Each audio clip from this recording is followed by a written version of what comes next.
2023년 4월 6일 목요일 달코라 뉴스입니다. 지난해 텍사스의 인공지능 관련 일자리가 1년 새 2배로 급증한 것으로 나타났습니다. 미주리주의 어제 새벽 토네이도가 또다시 발생해 다수의 사상자가 발생했습니다. 노동시장이 식어가고 있음을 나타내는 지표가 나왔습니다. 하와이에서 관광객들에게 사실상 섬 입장료를 부과하는 방안이 논의되고 있습니다.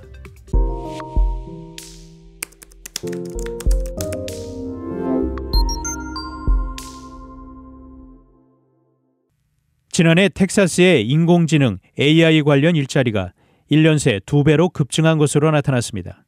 스탠퍼드대 AI 연구소가 최근 발간한 글로벌 AI 인덱스 보고서에 따르면 지난해 텍사스의 AI 관련 일자리는 66,624개로 집계됐습니다.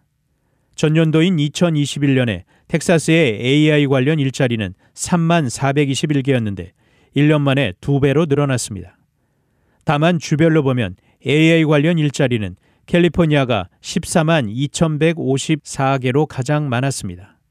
캘리포니아는 애플, 구글, 메타 등 빅테크 기업들의 본사가 있는 곳이며 생성형 AI 챗 GPT 개발사인 오픈 AI도 샌프란시스코에 있습니다.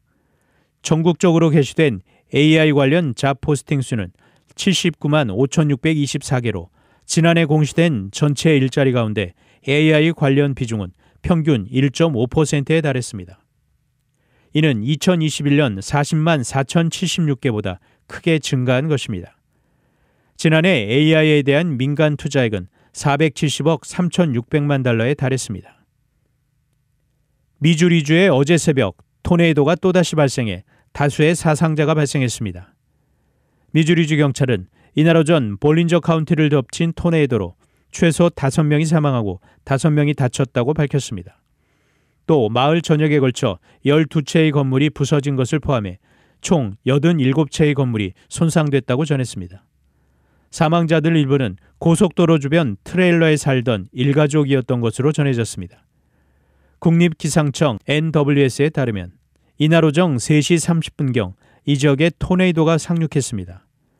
국립기상청은 이 토네이도가 밤새 중서부 지역에서 목격된 10여 개의 토네이도 중 하나였다고 전했습니다. 이번 토네이도는 초기 관측 결과 EF2 등급이며 시속 140마일의 강풍을 동반한 것으로 나타났습니다. 최근 미 중서부와 남부 지역에서는 토네이도가 잇따라 발생해 인명피해를 내고 있습니다. 국립기상청은 올해 이례적으로 일찍 시작한 토네이도 행진이 아직도 더 계속될 것으로 보고 경계를 늦추지 않고 있습니다. 노동시장이 식어가고 있음을 나타내는 지표가 나왔습니다.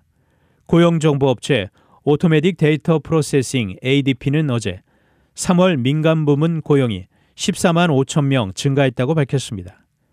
이는 다우존스 예상치인 21만 명 증가보다 낮은 수치입니다. 또한 지난달 증가폭인 26만 1,000명보다 크게 줄었습니다.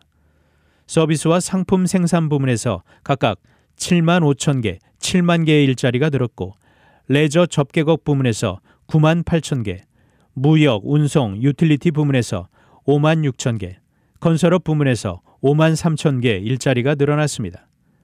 다만 금융업 부문에서 5만 1천 개, 전문 사무 서비스업 부문에서 4만 6천 개, 제조업 부문에서 3만 개의 일자리가 줄어든 것으로 나타났습니다. ADP의 넬라 리처슨 수석 이코노미스트는 3월 데이터는 경제가 둔화하고 있다는 여러 가지 신호 중 하나라며 고용주들은 고용 경쟁에서 물러나고 있으며 임금 상승률은 3개월 만에 제자리 걸음을 하고 있다고 말했습니다.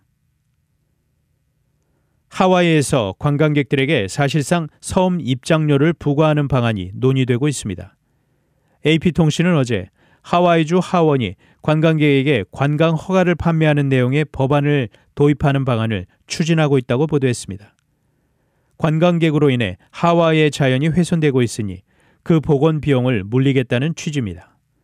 현재 논의되고 있는 법안은 하와이주에 거주하지 않는 15세 이상의 관광객이 숲, 공원, 등산로 또는 주가 소유한 다른 자연지역을 방문할 경우 1년간 유효한 관광 허가를 구입하도록 하는 내용이 골자입니다.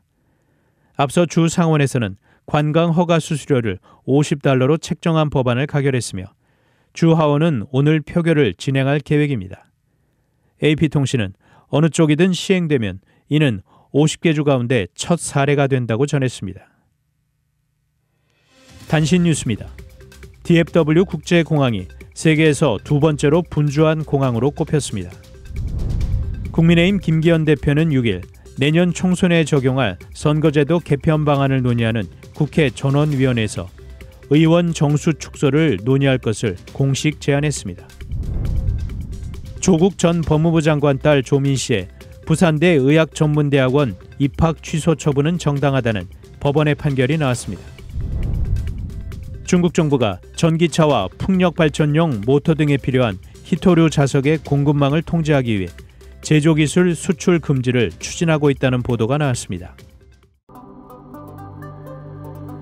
지금까지 4월 6일 목요일 달코라 뉴스 최은준이었습니다.